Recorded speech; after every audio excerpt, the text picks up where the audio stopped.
Welcome back to Fitness or Fiction, a podcast dedicated to breaking through the hype of the fitness industry in specific. Today, we're talking about limits.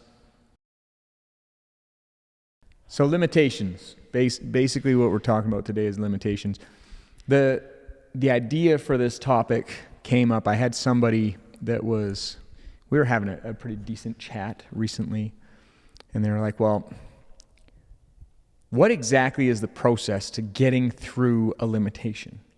I was like, oh, that's a matzo ball. That's a big question to bring up. They said, well, fact of the matter is there's a lot of stuff that goes on with people, and I think that a lot of people currently feel stuck in my circle. And I'm like, okay, well, I'm not going to refute how your circle's doing. They said, I would actually like you guys to discuss how to break through limitations and some of the things that people are dealing with. And I was like, well, that sounds beautiful. How do you feel about that topic, Eric? Are you talking about the discussion we had about my biceps being limited in circumference? This is a made-up discussion, and so diameter. You can try to slide in some drama about my biceps. So no, it's not. It wasn't that conversation. It was a different conversation, everybody. There was multiple conversations. Yeah, this one wasn't with you. Overcoming limitations. I don't know. Things that come to mind for me are things like learned helplessness is probably attributes to. If you're saying people are feeling like stuck, learned helplessness is something that plays a big role in that. But well, yeah, I think a good place to start is, what sort of limitations do people deal with? And if you were to look up, like what are the different limitations people deal with, you're going to see there's a laundry list of things. So we're talking more than just fitness right now. We're talking about anything that you want to achieve. Yeah, we're going to fit more than just fitness into this. So whether it was building your body, building relationships, building a business, building habits, any habits, any growth that you're trying to accomplish or achieve. Yeah, it's one of those things where we can talk about it just as it relates to fitness, but it's going to be more than that, I think. And I guess, yeah, you will only feel limited if you were actually trying to shoot for something. So if you're just stagnant, not really, kind of just on autopilot, you're not going to experience as many limitations. I think that's a great place to start, actually. Being stagnant? Well, how do you get stagnant? As far as the sensation of I'm stuck, I think without vision, that's an inevitable conclusion. If you don't have a vision of where you want to go forward, a lot of the development I've been doing with the Howden Movement Academy and with the Calgary Movement Studio and all that, it all revolves around vision. What's the next step? You can't define a next step if you don't have a vision. Mm-hmm. So, when I take on a new trainer and they're saying, I want to be a trainer. It's okay, so what do you want to do? What do you want to accomplish? If you start getting dial tone, that's something to be worked through really close, because it's really going to be hard to hit a dartboard if you don't have a vision of where that is. Mm-hmm. So I think the place to start with this is, how do I figure out next steps? How do I make sure that I'm not stagnant? I think the first thing that you have to do is sit down and put in the work to be where do I want to be? What am I aiming at? I think is a fair question. I think that's one of the hardest things to do too, because once you identify something that you want, now it's real, now it's tangible, and now you have to step forward, and that's the scary part. Whereas if you don't really identify what you want, then you don't really need to take that first step. Or the first step is more meaningless because you could just be stepping in a circle, right? You're just like LeFleur from Dodgeball. LeFleur. Yeah. Peter Vince LeFleur. Vaughn's character. Yeah, Peter. And I find goals are challenging. I try not to make them, because then I never have to worry about hitting them. Is that one of the quotes? That way. Oh, yeah. That's right at the beginning. So yeah, to me that's absolutely setting goals. Setting goals can be scary, because then you said if you have a goal, you can fail. Yeah, but you learn something from that, don't you? Yeah, but people don't see it that way. Failure, a lot of people don't identify failure as a learning opportunity. Failure means you suck. I think the gym allows you to see failure in a different light. It's one of the only places in the world where failure is absolutely necessary. Even that, though, needs to be taught still. You still need somebody to teach you that it's a good thing. I've had guys where Something as silly as even just doing like a cable fly, and like, oh, I'm so weak. Oh, I failed. I'm so weak. I'm like, that's perfect. That means we're coming back stronger. What are you talking about? Like, yesterday I was doing a mechanical tension workout with one of my clients. His name's Mark. He's a super nice guy. And I told him, okay, first set, I want it to feel like it's about a 7 out of 10. Second set, we're going to go for like 8.5. Third set, we're going to be going just over 9. Your fourth set, we're talking 10. Meaning you cannot complete another rep. And we're going 6 to 8 reps. So on that last set, if you get 8, it would be clear that that was the last one in the tank. Mm-hmm. And on his last set, the first 2 exercises we did, he got like 6 and 7 on the final, which is, he was absolutely failing. On the third exercise, he got to number 8, but it was like the grindiest, most challenging rep you've ever seen. And you should have seen him, like you could see the accomplishment on his face that he finished that rep. And I was like, that's perfect. We failed on the exact repetition that we were shooting for. That's great. I think that that's a really important thing. There's this weird interplay between failure and goal setting, though, isn't there? Like, it's kind of chicken and the egg. Like, do you create a goal or do you create the resilience to be okay with not getting somewhere? Because if you were to ask me, like if I had my boys sitting in front of me, my little guys, I'd be like, man, I don't care if you don't get somewhere. I care if you don't try your best. Yeah.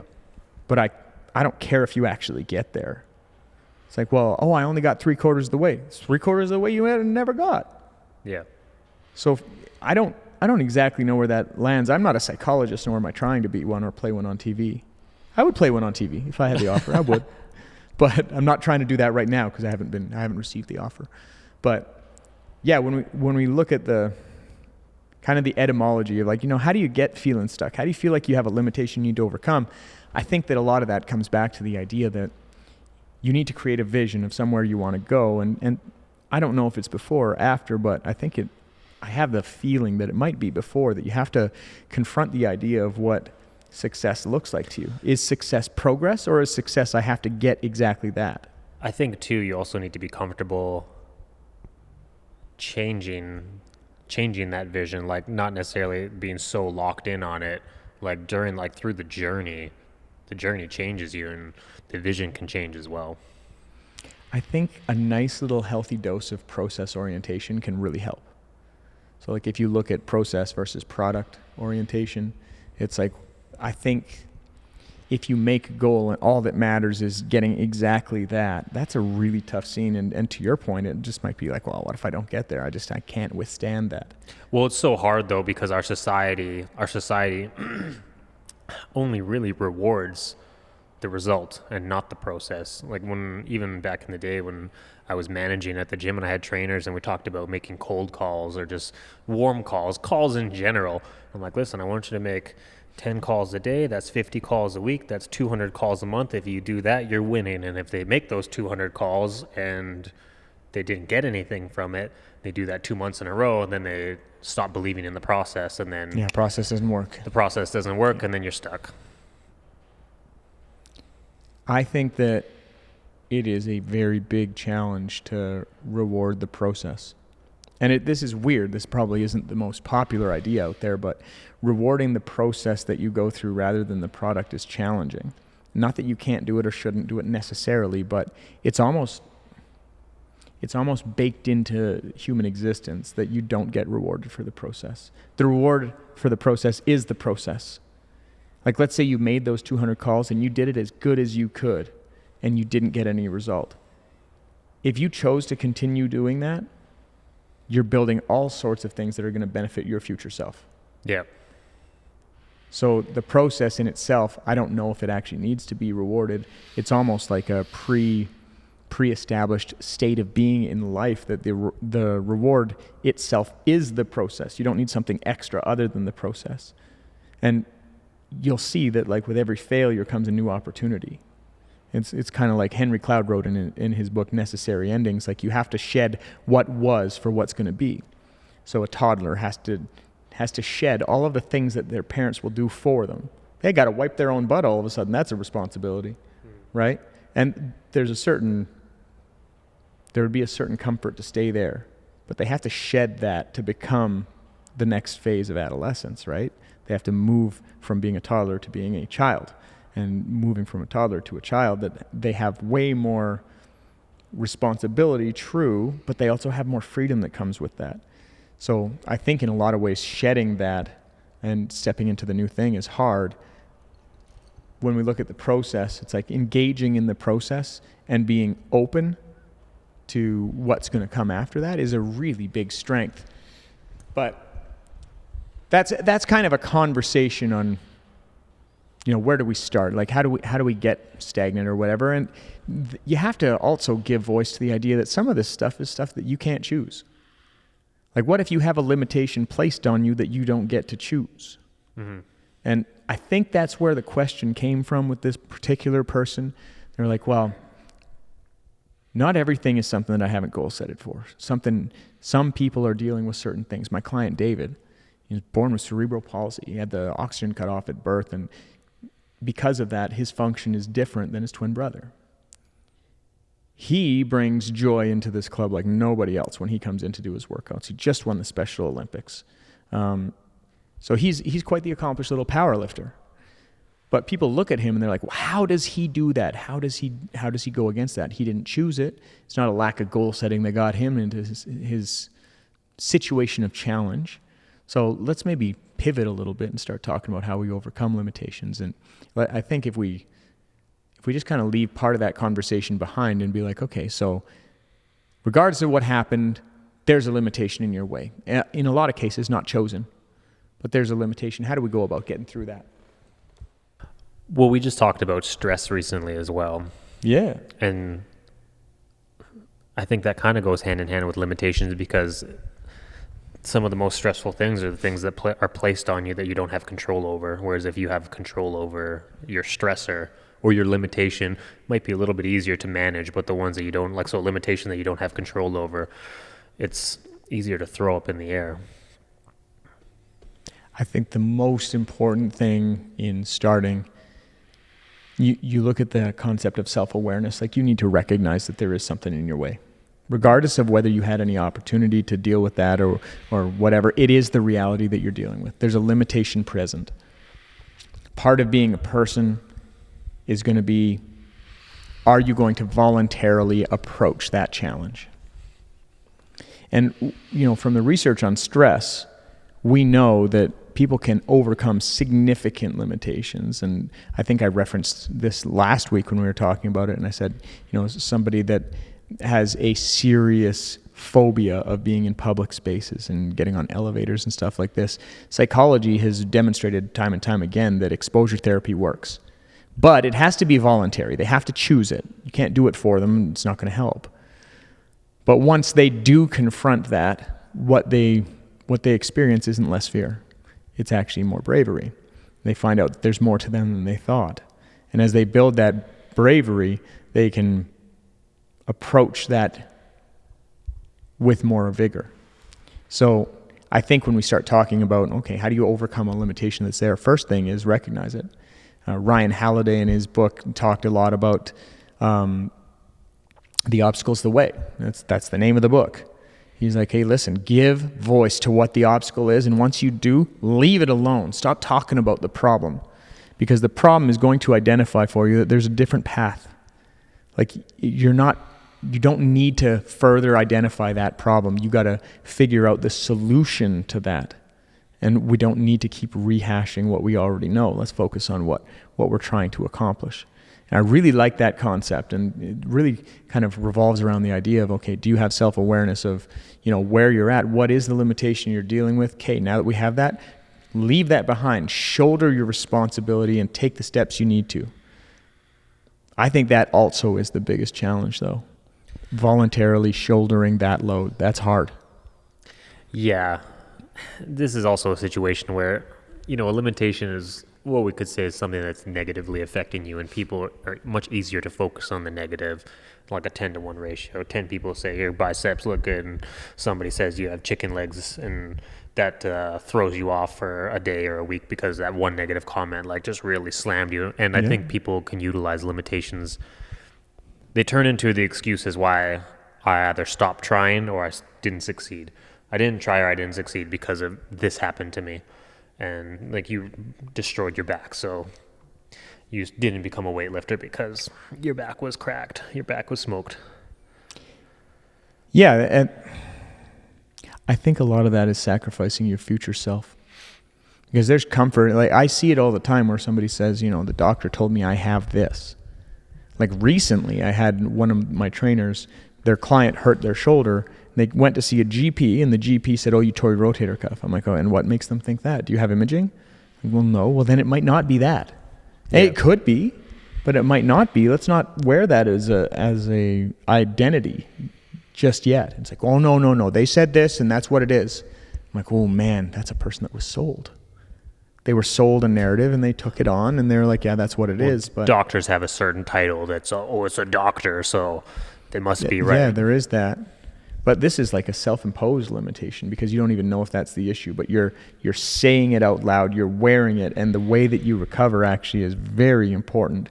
The way that you're thinking is really important for the way you recover. So, but once you've identified that there is a challenge, I think that it makes sense to just being like, okay, so is this something I want to overcome? I think that's the real question. Like even before we get to goals, I think the realistic question is, do I want to overcome this? And am I willing to do what's necessary? Well, the same old question that Coach Caleb, when we were talking with Caleb, is how uncomfortable are you willing to be in order to actually overcome this goal? Because you might need to be really uncomfortable. Like back just leaning on management stories. I hated making phone calls to pissed off clients of other trainers where I didn't piss the client off, but this trainer did, and that trainer quit. Now I have to call their client and get reamed out by this person who's upset. Hated making those calls, but I had to make them. Yeah, that's a crappy circumstance, that. Like not your problem, or not your fault, but definitely your problem. That's tough. Yeah, that's, again, like not a self-imposed limitation. Yeah, when you start looking at things like how uncomfortable am I willing to be, I have certain limitations that I would withstand almost any amount of discomfort to get through. I don't think... it's just a weird topic. You don't think what? What are you thinking? Noodle it around. I see it bouncing around in there. It's hard talking to you about this specifically because you're a person who overcomes a lot of challenges. Like you seem to have just a natural knack, whether it was from childhood or not, that you're able to just power through things. And like you're very stubborn. You're very pig-headed, Curtis. To a compliment though, like to a point that it's done very, very well for you, and you have this level of headstrongness that I don't think everybody has either developed or has innately within them. So it's kind of like you're preaching to the choir. It's not the right saying, but I don't always win either, though. Right? No, but you're also good. If you don't win, you're good at identifying where you did win or where you did learn, and even that's a skill. I think all those are developed skills.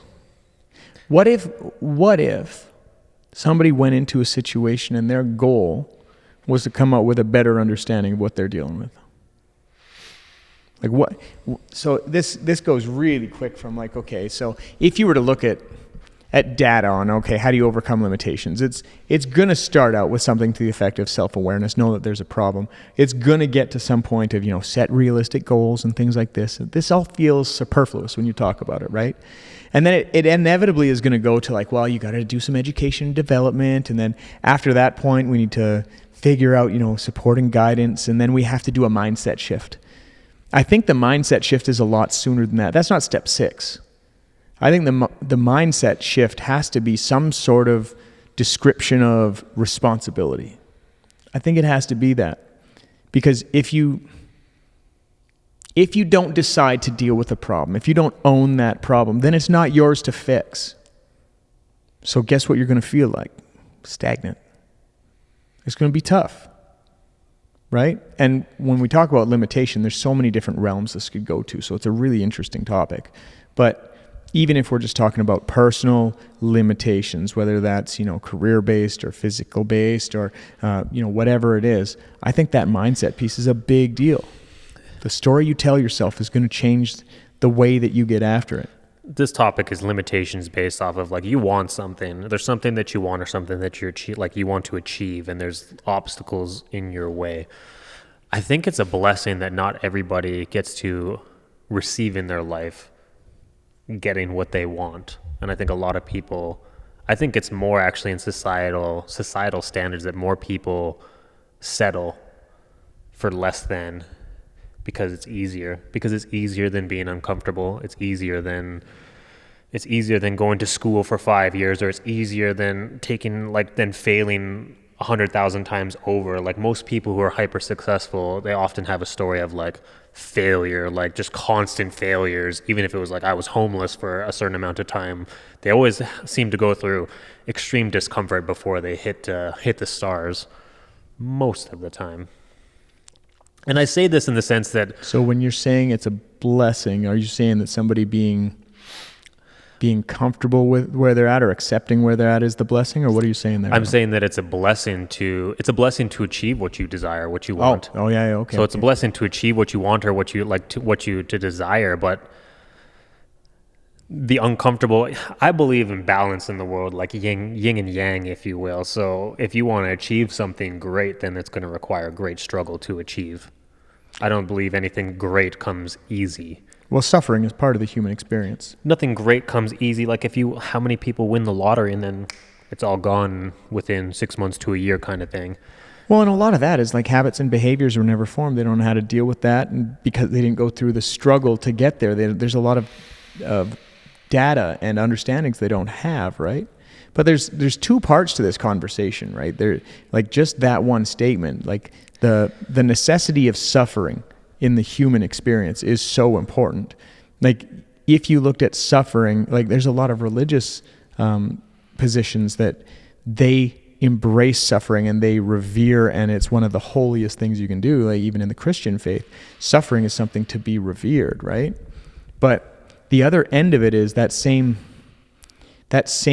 faith system would talk about one of the best ways to get to hell is to sacrifice your present self, right? So if you could be something, and the truth is that you want something, and you don't say something when you should, you don't take action when you should, the position that you're going to end up with is some sort of description of a bad situation. And I think that's the first thing when we start talking about mindset. It's like, well, one of the things that separates the human species out from other animals in the animal kingdom is the idea that we can conceptualize the future.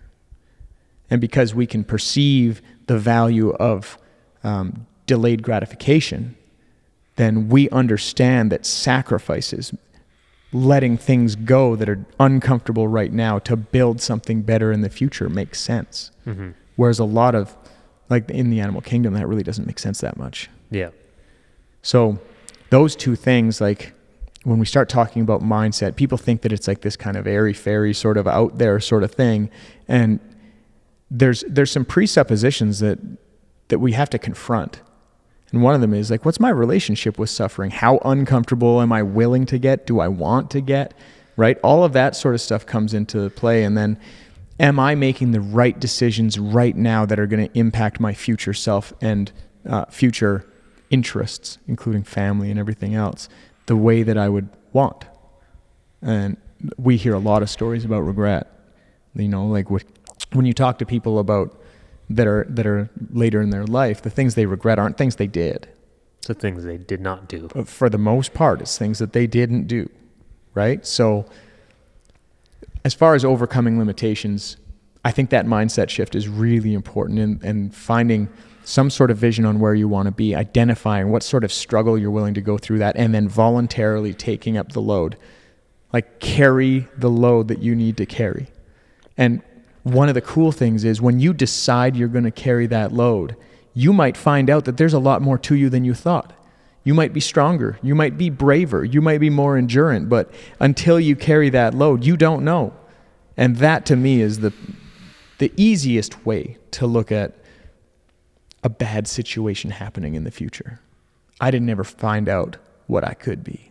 It's a cryptic thing too, but you know, if you were on your deathbed and you didn't actually take action on the things that you wanted to, you would probably have regrets that you never tried. Whereas if you're on your deathbed and you were slugging the whole way trying to get what you desired, I feel I can't speak from experience, but I feel like you would have less regrets because you know you were giving everything you had. Yeah, I can't imagine a world where that's not the case, man. Like, I can absolutely picture the people that are like, I got so busy making a living that I forgot to build a life. I can see that. I can. It's there was also that story from the book, The Subtle Art of Not Giving an F. What was it? The Metallica versus Megadeth? Was that it? Yeah. That Can was you speak Mark to that a Manson. little bit? Yeah, so Metallica versus Megadeth. One of the members of Metallica, was it the bass player? I forget who it was. Something like that. But he got bounced before they really hit it big.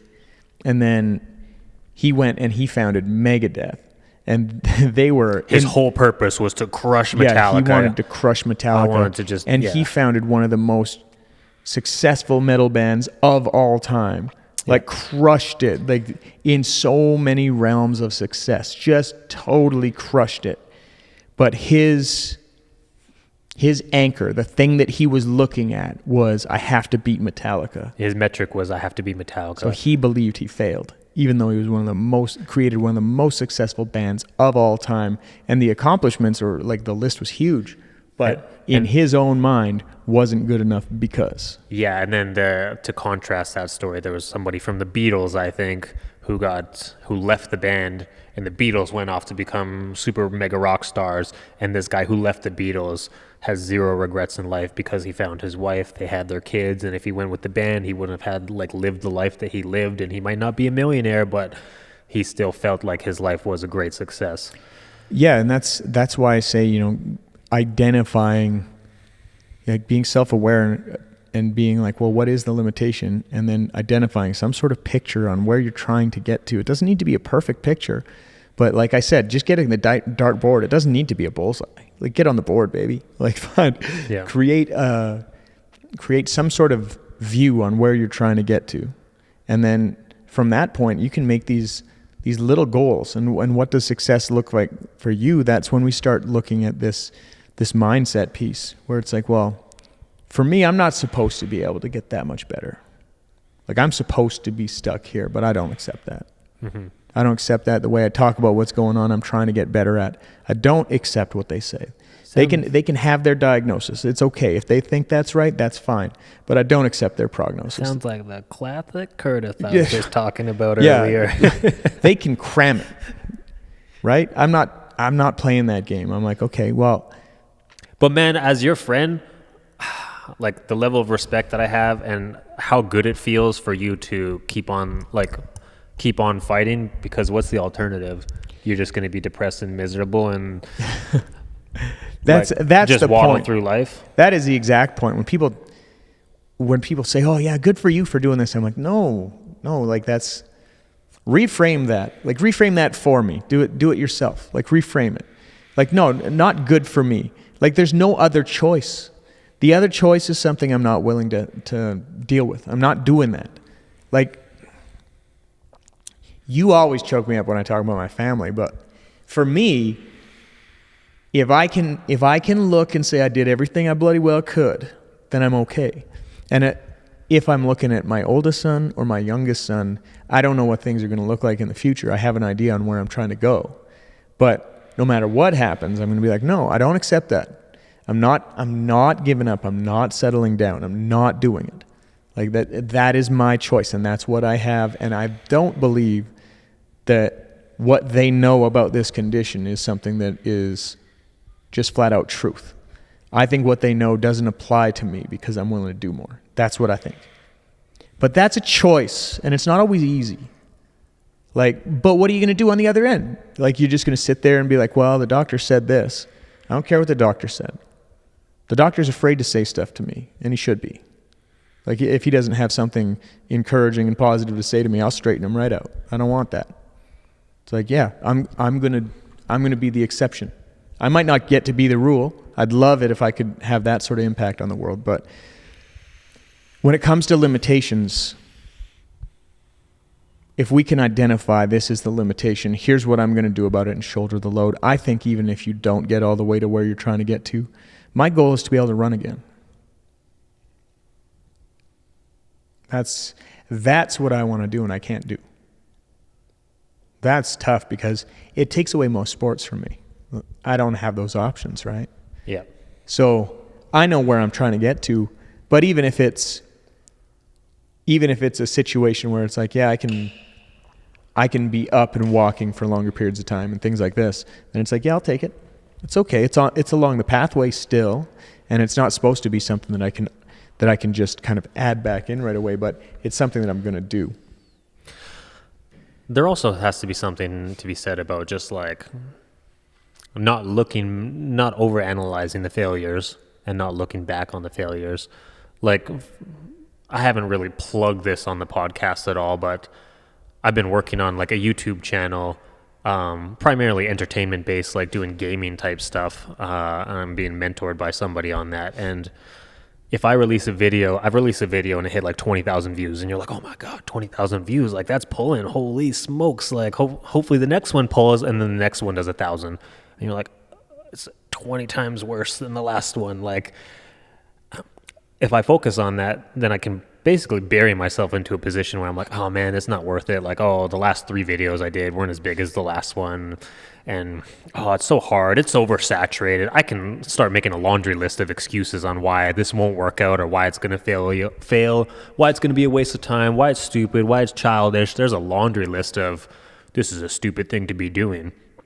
But the goal or the focus is here, and that's kind of what I got my eyes on. So if I make content that fails, I don't even look back on it. Because I'm so focused on the next plan of attack, and I've got a list of a plan of ideas and content that I want to make, and I'm just like on to the next one, on to the next one, on to the next one. Like I'm just going to keep getting better and keep attacking. And that's where development, persistence, resilience come in. So continual development, if you're trying to get over a limitation, continual development. If you're looking for other ways around the problem, strategies to move forward, you have a mentor, somebody to give you good feedback. That's consistent development, which is really important. And the other side of it is persistence. Like once you've identified that vision, you're approaching the right mindset. You've set up these small goals that are realistic for you. Then it's like, well, I've created this plan. I'm going to continue to do this. Yeah, for me, I'm just kind of brushing over this whole topic as a whole. But for me, I always wanted my career to be something that I enjoyed. I couldn't stand doing a job that was just for the sake of doing the job for some corporation or some big company or anything like that. It had to be something that I was passionate about. Otherwise, I just can't. Like, I wouldn't put in the effort. And I put in a lot of effort when I first became a trainer because I was like, man, I love this. So my manager told me within the first 6 months, you remember Lorne? I do. Lorne Osborne. He told me within the first 6 months that I was probably having one of the worst starts that he's ever seen, and he doesn't know what to do with me, but like he's willing to continue the battering like against the wall if I'm willing to. He's like, I'm not going to quit on you if you're not going to quit. Like, how are you feeling? I was like, man, I was like at my lowest point. Like, I don't know, but I really want this, so I'm not going to stop. Like, what do we have to do? And we came up with a plan and blah, blah, blah. He was my mentor at that time, but it was just, failure wasn't an option. It just, no matter what setbacks I was receiving, it wasn't an option. At that time, I didn't know you. If I did an interview with you, a job interview, and you're like, okay, go walk the floor, the 5 foot, 10 foot rule, go say hi to somebody, I couldn't do it. I did not. Like, I couldn't do it. I was so insecure and shy that it was. And now look at you talking to people all the time. Ish. You do a good job. The end of the day, persistence is a very big skill set, especially because you're going to have setbacks. Like, I think that part of what helps with that is going to be the small wins. And the small wins don't need to be small. Like, having a video that all of a sudden hits 20,000 views for you is a big deal. Like, you should celebrate that for sure. But it's weird because it gives you this new standard, right? Yeah. So something that's under that, it's like, oh, only 10,000. Oh, that sucks. Yeah. It's like, it's a very interesting thing to look at because you can so quickly change your expectation of what good is that sometimes that's not so good for you. Mm. But, coming back to the concept of all this, I think that building persistence and resilience, it's going to involve like affirmations. It's going to involve adaptability. It's going to involve celebrating small wins. There's so many undergirding principles to this. But for me, my belief is if you started with some sort of vision on where you're trying to get to, created a plan, and decided to voluntarily shoulder the load on the way to that, then you can develop a lot of different strategies along the way to make sure that when you are when things are going well, and that you're setting up your mindset right to deal with when things aren't that nice, clean, linear progression. Yeah, I'm just going to tack on to what you're saying. You said affirmations, which I think is good, but even just reflection time, I think reflecting on the failures, because a lot of the times the failure can seem much larger than it is, especially if you pump it into your subconscious. If you just let a couple failures sit in your subconscious, they'll rot like poison. It's something that you almost need to reflect on. And then when you reflect on it, like, you can really let that poison almost seep out of the wound of your subconscious and conscious mind to the point where, you know what, the failure wasn't as big as I made it out to be. Maybe I was just feeling a little emotional, or maybe I was just got out of the wrong side of the bed today, or whatever the case may be. But like, feeling it rather than running from it so that you can move on from it, I think is valuable. Absolutely, man. That kind of brings it back to that whole being present thing. Like, and that really is looking at the process as something of value, right? Be there, experience it. Most of the stuff that people talk about isn't like, oh yeah, I accomplished this. That's where that conversation ends. But the stories that they have about it and the memories that they have about it is all the process of getting there. And like, making your best friends is the process. Like, going through a shared experience together, especially one that's challenging. A lot of us that came up in the gym together, it was a struggle getting our business going, and that's why we got so close. Like, it was a shared struggle that we soldiered through, and we bared the burden together. And we overcame things, and there's a lot of pride to be had in that particular outlook. But for me, when it comes to overcoming limitations, there's a big attitude thing, but I think on the other end of it, there's a lot of strategic stuff that if we slowed down and went through, that it would really help us get there. And I'm not trying to say that I'm perfect, because I told you my goal. I am not there. Right? Like, when you have somebody look at you and be like, dude, it's a bad goal, you're not getting there. That's an interesting thing to deal with. Yeah. But again, in this conversation, it's not being like, well, this is something that we have to do. It's a problem we're working through together, which is why I really enjoy these conversations, because it's like, well, how can we conceptualize this and work through this together? And, for the person that said, please get through something based on limitations, that's Ty. Ty, make sure you reach out and tell me what you thought of this episode. But that sort of conversation and mindset stuff, to understand that this is not a preachy endeavor. This is more of a, here's what I'm trying to work on these days sort of thing.